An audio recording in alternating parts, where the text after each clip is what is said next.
Vote চলাকালীন যেখানে একটা খুন হয়নি, রক্ত ঝরেনি, ভোটের পরে বিজেপি কর্মীরা চারদিকে খুন হচ্ছে, কেন খুন হচ্ছে এর জবাব দিতে হবে বিরোধী দলদের যারা দীর্ঘদিন ক্ষমতায় ছিল এতদিন, তাদের কৈফিয়ত দিতে হবে কেন বিজেপি কর্মী চারদিকে খুন হচ্ছে।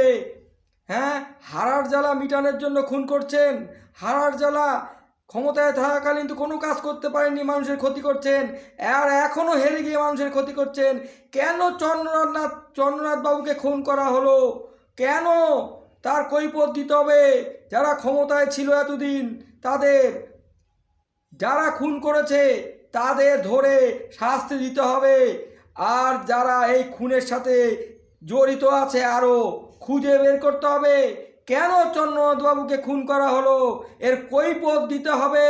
যারা দীর্ঘদিন ক্ষমতায় ছিল এই রাজ্যে, তা হেরে গিয়ে বিজেপিদের খুন করে হারার জ্বালা মিটাচ্ছেন, চন্দ্রনাথবাবুর মতো মানুষকে খুন করে হারার জ্বালা মিটাচ্ছেন, এই কৈফিয়ত আপনাদের দিতে হবে বলে